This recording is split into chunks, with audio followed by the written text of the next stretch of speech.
They go down 2-0 to the West Indies, but not without a fight, not without the kind of resistance you wish to see, especially in the second innings, their longest test innings against India in 14 years. Ian Bishop joins us on ESPN Cricinfo Match Day. Bish, before we dissect the parts of the series and the road ahead for West Indies, you wanted to see a fight. That's what the world wanted to see, and we got to see that.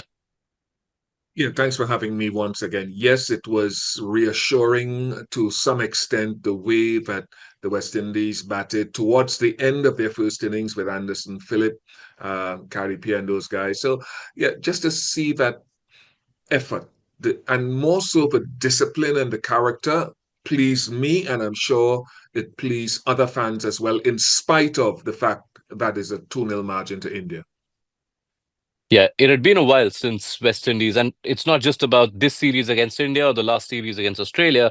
Throughout this year, they'd not had a century partnership, they'd not had an individual 100. You got to see that from John Campbell, from Shea Hope, after 8 years, adding to his Leeds Test hundreds. What stood out to you in those two batting efforts? Well, first of all, with Shea, it was the fact that his control over his innings. At times, he looked fidgety coming in the first innings and on the tour, but this one, he changed his setup technically. And to do that mid-series and mid-test match, first of all, to come out of his comfort zone, stand more on the off stump was laudable. When I spoke to the captain, the batting coach Floyd Reefer, he said that was all Shea. And then the control, he never looked bothered at certain stages, even when he was sort of up into the 80s.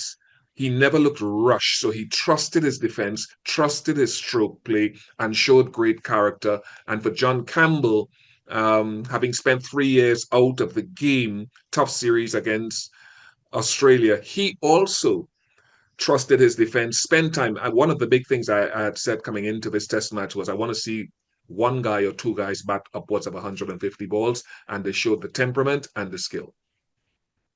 And what that does, perhaps the biggest benefit is that it helps change the conversation, perhaps, Bish, because four batting blowouts would have meant a further increase in all those murmurs about the health and the future of West Indian Test cricket. It will quell that for the moment. Again, it's a 2-0 series loss, but to put it into context, when I looked at the surface, the pitch every morning at the Aaron Jaitley Stadium, it looked as though it would spin. It looked as though it would bounce. And for batsmen or batters coming out there, they would have thought, this is going to spin and bounce and bite for me. But again, it's the control that Campbell, Anderson Phillip, Harry Pierre, Shea Hope, Justin Graves, and then Jaden Seals again told me that they are learning. When I spoke to Alec Athanaze before one of the day's play, he said he'd now moved his practice regime from batting half an hour or 40 minutes to batting for 3 hour build-ups, facing 500 deliveries in the practice sessions because they had the resources here. So that alone says the culture is changing. We'll get the real fruit of it as we go into the future. But I think that would help those who love West Indies cricket to believe that there is some hope. No pun intended Absolutely. with Shea. There's hope, there's Campbell, there's Greaves. A lot of positives do emerge for the batting group. The bowling group, I guess, is not a conversation to have this series because they were missing, important to point out, the two frontline seamers in Alzari and Shamar Joseph. Just a word on Roston Chase and what you've made of his captaincy. Two seriously tough assignments, of course, to start things off for him at home against Australia and now India. What are your thoughts and observations? It is a captaincy that is still a work in progress. He's an experienced cricketer, as I mentioned before. He's been around international cricket since 2016, give or take a year. But he's only been captain since the Australia series earlier this year. So I'm seeing areas, as with Shubman Gill as well, where as young captains in terms of experience, not age, they will learn when to attack, how much more pressure they can put on teams to attack strategically, how to change things up a little bit more. So that is an ongoing work in progress. And for Chase, he still has to reignite some of his best batting form. Gill doesn't have that problem, but Chase has to be sort of the guy who puts his hand up a little more in the future and says, I will lead from the front. So that's a work in progress. All right. Just finally, Bish, if we explore the entire West Indian Test cricket situation right now, we need to look back and look ahead. And a few factors that stand out, which we'd like to get your observations on.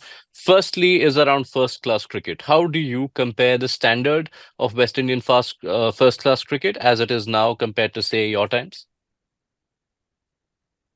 It's one thing I don't like to do, unless there is something positive that the modern player can take out of it. So I will never make the comparison to say we were better than them or whatever like that. But if I were to take some principles, I always told the story that when I played my first season of first class cricket, I thought I trained hard. We played against Guyana.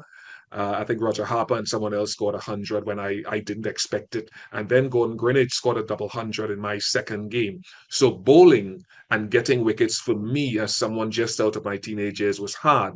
And that is what I think first class cricket should be. It should be so hard that it is as close as it can be to international cricket, like the Australian domestic scene used to be back in the day.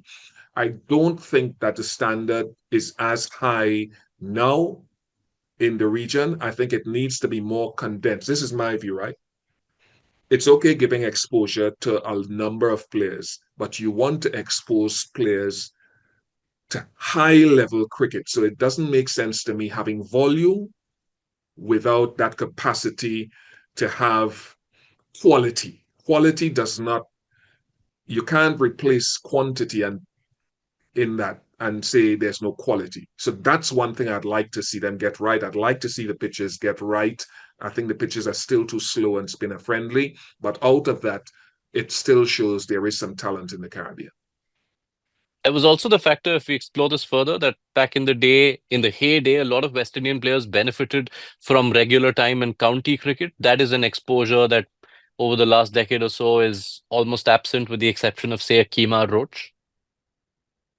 Yeah, we've had guys. Craig Brathwaite has played. Kemar Roach has played a bit. Kemar is the latest sort of guy.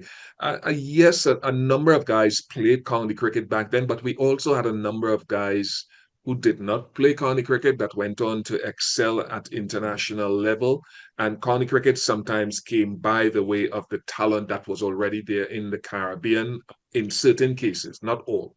So I think we have to know, and this has been ventilated before, we have to be more self sufficient now in the Caribbean to be able to create our own professional standards in the absence of guys going to the leagues in Manchester or in northern, further north England to fine tune in alliance with county cricket. We have to become more self sufficient somehow, and we can't depend on always being overseas. What I do think is important, though, Yash, the A tours, reciprocal tours.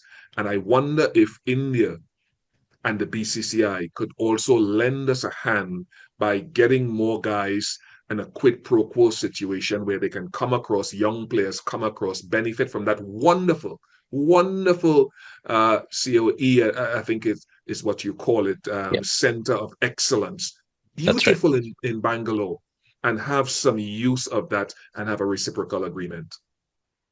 That would be something that will work well. Just one final thought, and I'm not going to go into the T20 franchise universe and the bearing that has, because enough has been spoken, written, read on that topic. But perhaps one overlooked factor which comes from the IPL is how the IPL's calendar has meant a shifting of the home test season for West Indies, which used to be March to May. It has now been shifted ahead in the calendar, as a result of which West Indies end up playing their home tests at a time when the weather is wet and unpredictable. Has that had an impact for you? It does take a couple of months out of our prime season, but I still don't think I've seen, from my recollection, a really negative drawback to playing cricket later in the year. Initially, when it came up, I thought actually that the weather would impact a lot more of the cricket in the second half of the year. It hasn't been the case. So I believe that we have to take hold and be responsible. for our development, be a little bit more innovative in how we find revenue streams, and partner, as I said, if it is allowed with one or two other nations, one of the more developed or two of the more developed nations, to help to grow our second tier, our guys below the international scene. All right. We will hope to see a better, healthier West Indies and perhaps a resurgent run continue. Their next test assignment is 3 tests in New Zealand in the month of December. So we'll wish West Indies well for that. We'll wish you well, Bish, and hope to see you soon on our network. Always a pleasure having your company. Thank you very much for having me, Yash. And that is going to be the litmus test, that New Zealand series in different conditions. I'm wishing the guys well, wishing you well, and thanks for having me. Thank you so much.